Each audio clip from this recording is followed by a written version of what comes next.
Hello Fire Fact Channel viewers. இது வந்து dinner காம்போவோட next item. இது பனி வரகு தயிரில் போட்டு தயிர் சாதம்னு சொல்லலாம். பனி வரகு சாதம். இது தயிர் மில்லட்ஸ் எப்போவுமே ரொம்ப நல்லது உடம்புக்கு. ஸோ நம்ம இந்த சப்பாத்தி பண்ணியிருக்கோம் இல்லையா, பன்னீர் சப்பாத்தி கூட வெறும் சாதம் சாப்பிடாம அது ஹெல்த்தியாக இருக்குது. அது கூட கொஞ்சம் பனி வரகு தயிர் சாதம் மாதிரி பண்ணுறோம். அது டின்னர் காம்போவில் வரும். நான் என்ன எடுத்து வச்சுருக்கேன்னு பாருங்கள். இது வந்து மில்லட் ஒரு கப்பு போதும். 500 கிராம் வந்து தயிர் எடுத்து வச்சுருக்கேன். கொஞ்சம் டெக்கரேட் பண்ணுறதுக்காக பாமகிரனேட் மாதுளம்பழம் சீட்ஸு, அப்புறம் தாளிக்கிறதுக்கு கடுகு, கருவேப்பிலை, இஞ்சி, அப்புறம் எண்ணெய் வச்சுருக்கேன், உப்பு வச்சுருக்கேன். இந்த இஞ்சி எதுக்கு சேர்த்துறோன்னா வயிறுக்கு ரொம்ப நல்லது. இந்த மாதிரி சிறுதானியம் சேர்த்தும் போது இஞ்சி, ஜீரகம் அந்த மாதிரி வயிறுக்கு கொஞ்சம் நல்லதாக சேர்த்திட்டோம்னா நம்மளை எதுவும் பண்ணாது, வயிறுக்கெல்லாம் கெட்டு போகாது. அதுதான் சேர்த்திருக்கோம். பனிவரகு கொஞ்சம் நேரம் ஊற வச்சு சிலர் பண்ணுவாங்க. ஆனால் இது வந்து அப்படியே நம்ம குக்கரில் வேக வச்சிடலாம். அதனால உங்களுக்கு தண்ணி, பாத்திரம், குக்கர் எல்லாமே ரெடி பண்ணி வச்சுருக்கேன். பாருங்கள், இந்த 1 கப்பு பனிவரகு அப்படியே இதில் போட்டுட்டு ஸ்டீம் பண்ணுறது தான். தண்ணி வச்சுருக்கேன்.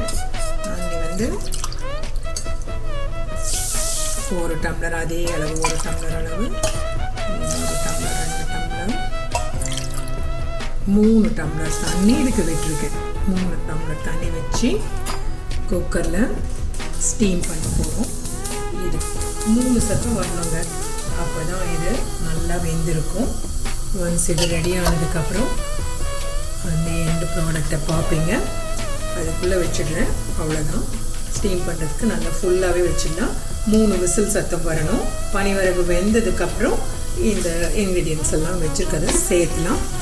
அப்போ யம்மியான, ஹெல்த்தியான, டேஸ்டியான பனிவரகு மில்லட்ஸ் தயிர் சாதம் ரெடி ஆகிடும்.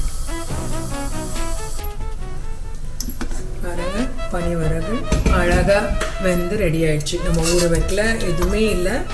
ஒரு டம்ளர் பனிவரகுக்கு 3 டம்ளர் தண்ணி விட்டு இப்போ இதில் நம்ம குக்கரில் வச்சு ரெடி ஆகிடுச்சு. ஸோ எடுத்து வச்சுக்கலாம்.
உப்பு 2 டீஸ்பூன் சேர்த்துறேன்.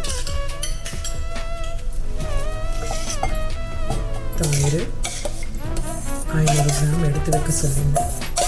1/2 கிலோ தயிர்,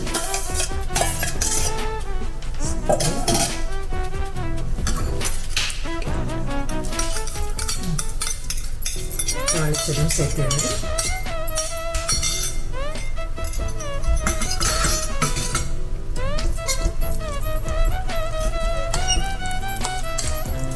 டின்னர் காம்போவோட அடுத்த ஐட்டம் ரெடி ஆகிட்டது.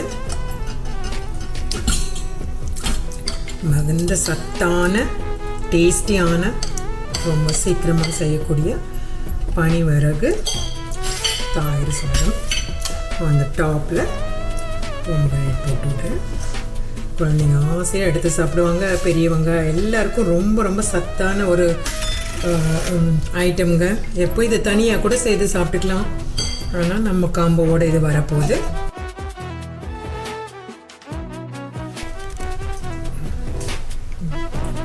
பாருங்க, நம்ம பனிவரகு தயிர் சாதம் மாதிரி தயிர் ரெடி ஆயிடுச்சு.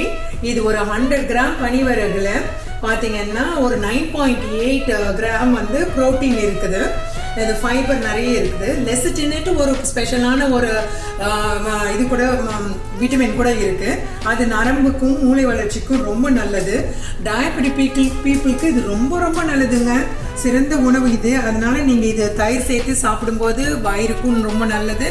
இது நம்ம டின்னர் காம்போவில் போக போது நான் காமிக்கிறேன் உங்களுக்கு.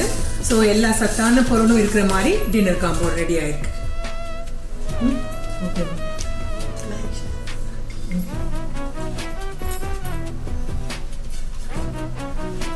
உங்களுக்கு இந்த ஐட்டம் ரொம்ப ரொம்ப பிடிக்கும்னு நினைக்கிறேன். செய்து பார்த்துட்டு சொல்லுங்க. எங்க சேனலை லைக் பண்ணுங்க, ஷேர் பண்ணுங்க, சப்ஸ்கிரைப் பண்ணுங்க. Thank you so much. பாருங்க, எங்க டின்னர் காம்போ ரெடி. பன்னீர் சப்பாத்திக்கு தொட்டுக்கிறதுக்கு கெச்சப் குழந்தைங்களுக்கு ரொம்ப பிடிக்கும். அதனால கொஞ்சம் கெச்சப் வேணும்னா பெரியவங்க வந்து தேங்காய் சட்னி வச்சு சாப்பிட்டுக்கலாம். அது கூட பனிவரகு தயிர் சாதம், அது கூட மாங்காய் தொக்கு, மாங்காய் சட்னி, ரெண்டும் சூப்பரான காம்பினேஷன் ரெடி ஆயிடுச்சுங்க. எங்க டின்னர் காம்போவை ட்ரை பண்ணி பார்த்துட்டு எப்படி இருக்குன்னு சொல்லுங்க. ஷேர் பண்ணுங்க, லைக் பண்ணுங்க, சப்ஸ்கிரைப் பண்ணுங்க. தேங்க்யூ. Enjoy your dinner.